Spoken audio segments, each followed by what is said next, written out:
Ngozi returned from running errands and met her daughter crying outside the gatehouse. "Mommy, Auntie Ozioma locked me in the doghouse and forced me to bark like a dog." Once upon a time, in the busy city of Oka, lived a woman whose name was Ngozi. Ngozi was not just any woman. She was an extremely wealthy woman who married a multi-billionaire. A woman who single-handedly built a mansion for her best friend and sponsored the luxury lifestyle that her friend lived. Ngozi was a force to reckon with. Her husband treated her like a queen, and everyone in Oka envied the kind of love that they shared. A love that made her husband trust her to the extent of making her a co-signatory to all of his accounts. Ngozi was indeed a lucky woman. Her best friend Ozioma was so supportive and kind. Whenever Ngozi needed her, she was there, and Ngozi could not help but show her appreciation to her. She built her a house and even got her a car that cost millions. Ngozi could not fathom why her best friend would live in a dilapidated house when she, Ngozi, had the money to transform her life. She was of the opinion that wealth meant nothing if the people you loved were still suffering. So Ngozi carried Ozioma along everywhere. If Ngozi traveled, Ozioma traveled as well. If she shopped, Ozioma also had a bag full of items with her favorite things. People even thought that they were sisters, considering the fact that they even looked so much alike. However, Ngozi had an only sister who cut her off so many years ago. Her name was Buchi, and she ran a small restaurant in town. All efforts by Ngozi to help her sister scale her business ended in futility as Buchi refused every form of help from her, claiming that she wanted nothing to do with her sister. "Keep your money, you pretender. You think I don't know what all this is about?" she said to Ngozi, who did everything within her power to make her sister tell her what the problem was, but Buchi was not willing to spill. She distanced herself from Ngozi, while Ngozi poured out all her love on Ozioma, treating her not only as a friend, but as a sister that she no longer had. She poured out all her love on her, paying her bills and funding her luxury lifestyle, so much so that Ozioma had no reason to work. Nkechi trusted her with all of her secrets. She told Ozioma everything, her fears, her worries, her prayers, even the things that she never told her own husband.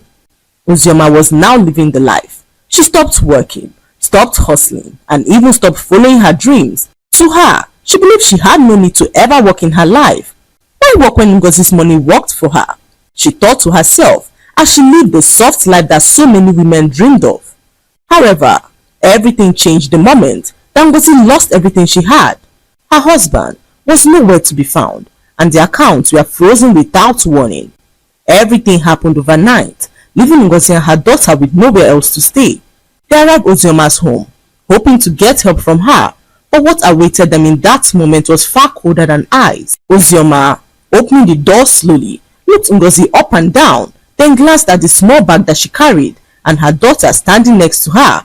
For a moment, Ngozi felt a form of relief. Thank God I still have you," she whispered as Ozioma laughed.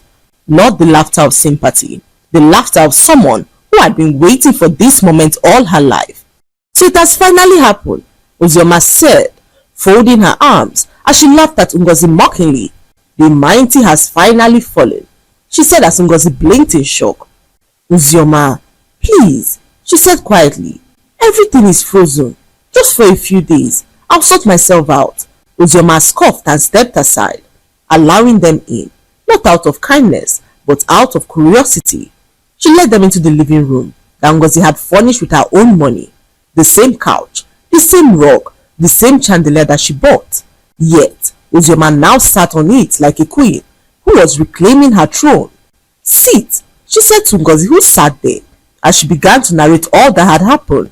How her husband was nowhere to be found, and how their accounts had all been frozen by the bank following an investigation involving her husband. Their home, cars, and all the properties they owned had also been seized by the authorities pending the outcome of the investigation. As Ngozi spoke, her voice trembled, but she tried to remain strong. She explained how the police sent them out of their home, leaving her with nowhere else to go. Ngozi pleaded with her friend to allow her stay in her home for a few weeks, pending when everything is resolved, but Ozioma looked her in the eyes and revealed that it would not be convenient. However, she allowed to give them her gatehouse, which was now vacant as her gateman resigned a few days ago. Ngozi froze. She could not believe her ears. The gatehouse? She asked quietly as she stared at Uzioma, who looked so unbothered as she stared back at her and began to speak. Of course the gatehouse. Or do you want to sleep on the street? She asked Ngozi, who swallowed hard, unable to believe what her friend was saying. The same woman whose mansion she built with her money. The same woman who once slept in silk sheets because of her generosity, now offering her a gatehouse. Still, pride had no place left in her heart, so she thanked Uzioma and went up to the gatehouse with her little daughter. That night, Ngozi and her daughter slept on a thin mattress on the floor. The ceiling leaked. Mosquitoes sang all night as Ngozi and her daughter struggled to sleep. Ngozi laid on the bed awake, staring into the darkness as tears poured down her eyes. Morning came and Ngozi could not believe what her friend did to her. She woke her up with a loud horn, yelling for her to come open the gate. Ngozi could not believe what her friend had turned her into, a gatewoman in a home that she built with her own money, opening the gate for a car that she bought for a woman who she took as a sister. Ngozi stood there broken, her eyes swollen as she cried and pushed the heavy gate open.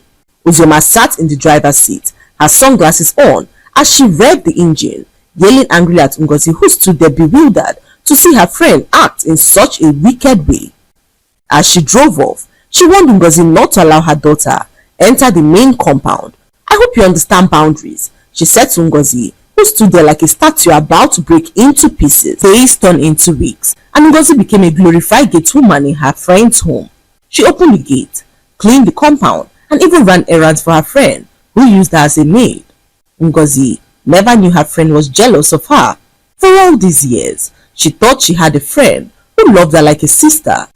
Little did she know that Uzioma was only with her for her money. In fact, Uzioma had been waiting patiently for the day Ngozi would fall. All those years of smiling, all those years of calling her my sister, all those years of gratitude, they were all lies wrapped in politeness. Uzioma hated the way people respected Ngozi.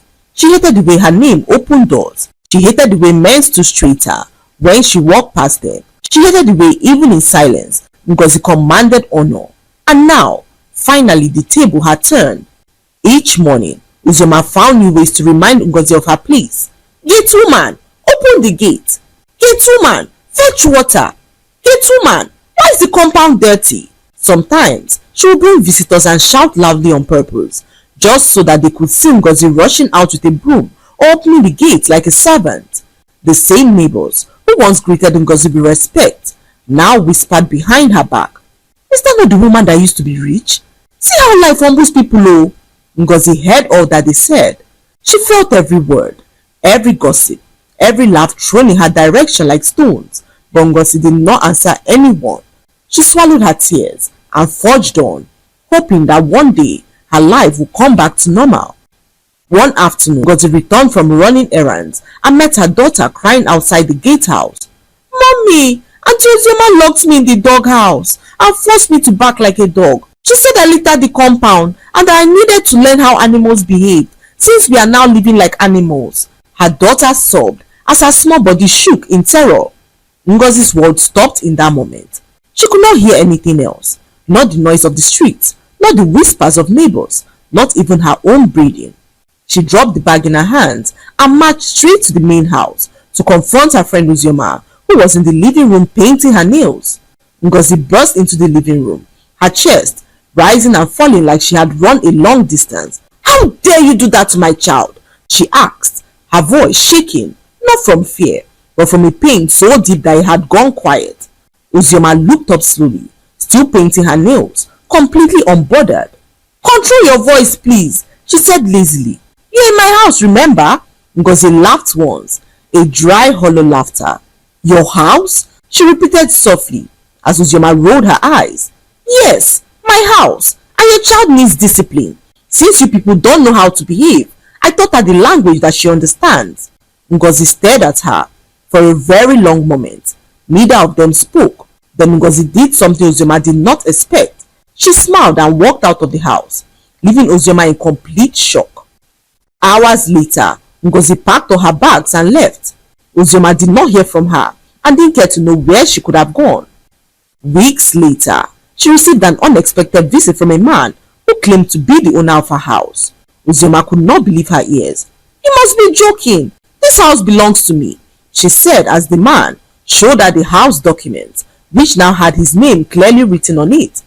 He asked to see her own documents, and Ozioma in that moment realized that Ngozi never gave her the documents of the house. Ozioma's knees weakened as she flipped through the documents with trembling hands. Her name was nowhere to be found. Not on the land papers, not on the deed, not on a single page, as she stood there trying to articulate her thoughts. "This must be a mistake. Ngozi built this house for me," she said as the man adjusted his glasses calmly, revealing that he was now the new owner. Ozioma froze in complete shock as the man gave her 2 weeks to vacate the house. He walked out of the house, leaving Ozioma in complete shock. She did everything to reach Ngozi, whose numbers were no longer connecting. She drove straight to her house and found Ngozi back in the mansion as if nothing had happened. Ozioma stood there confused as she saw Ngozi walk out of the house with her sister Buchi, the same sister who distanced herself from Ngozi for all these years. What she did not know was that her evil had been exposed. That evening, as Ngozi was leaving Ozioma's house, she received a call from her sister Buchi, who asked to see her urgently. Ngozi went straight to her sister's restaurant and met her sister, who was so shocked to see that she was homeless. Buchi had a dream that her sister Ngozi, as well as her husband, were locked up in a hut surrounded by trash. It was like a refuse dump, and Buchi knew that something serious was happening to her sister. So she approached her pastor and told him the dream that she had. The pastor prayed with her and revealed that her sister was under a spiritual attack. He revealed that her sister's best friend was the one behind everything that was happening. The pastor revealed to Buchi that Ozioma was the one behind the attacks that she had so many years ago that made her distance herself from her sister. "Your sister is not the enemy," the pastor said slowly, revealing that the face that she saw in her dream so many years ago, attacking her spiritually, did not belong to her own sister. He revealed that her sister's best friend, the same one responsible for her sister's current predicament, was the one behind the attacks. "She wanted to keep you away from your sister, to make way for her to enjoy your sister's wealth. So she went diabolical and made you have dreams where your sister was trying to kill you on several occasions. This was a scare tactic to take you out of the picture," the pastor revealed as Buchi felt her entire heart skip. Then, like a dam, the memories began to return. The nightmares, the fear, the night she woke up screaming, soaked in sweat. She remembered everything. The night she found herself tied up in a dark room in her dream. Her hands were bound. Her legs could not move as the door creaked open. A woman walked in slowly. She had Ngozi's face, the same eyes, the same voice, but they were empty and cold. The woman lifted a knife and smiled as she tried to stab her in the heart. "My money!" the woman said repeatedly in Ngozi's voice as Buchi jerked out of her sleep, terrified. She woke up from her dream shaking, convinced that her sister was evil. That was the night she ran. That was the night she blocked her sister everywhere. The night she decided never to accept help from Ngozi again. Tears streamed down Buchi's face as the truth hit her like a rock, to realize that her sister was innocent. All this time, she whispered, "It wasn't Ngozi." The pastor shook his head. "It was her friend," he said firmly as Buchi collapsed into the chair. She cried like a child and decided to call her sister Ngozi, who was going through a lot of financial issues. They met that evening and Buchi told her sister everything that happened. Ngozi could not believe her ears. She could not believe how far Ozioma went just to leech on her. They visited the pastor, who prayed for Ngozi and freed her from the evil bondage that had held them bound. A few days later, all their documents were released. The restriction on their accounts were also released and Ngozi gained access to their house again. Her husband, who had been missing for all this time, resurfaced as he revealed how he mysteriously lost his memory. He was on a business trip in Lagos when it all happened. His car skidded off the road and hit a huge tree by the side of the road. By the time he woke up, he could not remember his name or where he had come from. He did not remember his wife, his wealth, or the fact that he owned the kind of life that many people prayed for. So, he wandered for a few minutes, confused, hungry and injured. until he collapsed near a small village on the outskirts of Lagos. That was where a poor family found him. A woman named Mama Shola, as well as her husband Kayode, a local carpenter, who took him in without asking questions. They cleaned his wounds, fed him and gave him a mat to sleep. They called him Brother Kunle because that was the name that they randomly gave to him. For months, he lived with them, fetching water, helped in their workshop, and ate from the same plate as their children. One evening, as they were playing a card game, he collapsed and fell to the floor unconscious. Minutes later, he woke up and realized that his memory had been restored. Ngozi in that moment realized how vile her friend was. She could not believe that for all these years, she wined and dined with the devil herself. From that day on, Ngozi cut Uzioma off completely.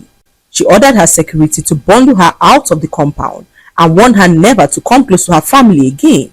Uzioma, who once sat like a queen, became homeless overnight, left to regret the evil that she had done with nowhere to turn.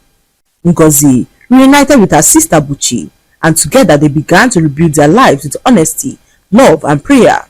When Ngozi's husband fully recovered and their wealth was restored, he did not forget the poor family who sheltered him in his darkest days.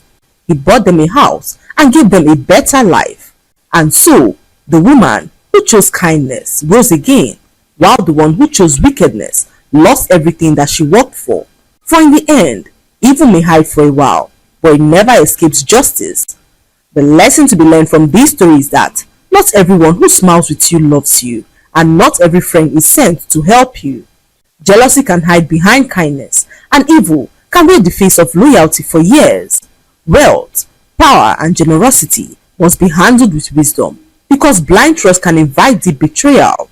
This story also teaches that family bonds should never be easily broken by fear, lies, or manipulation, and that no matter how long evil operates in secret, the truth will always surface.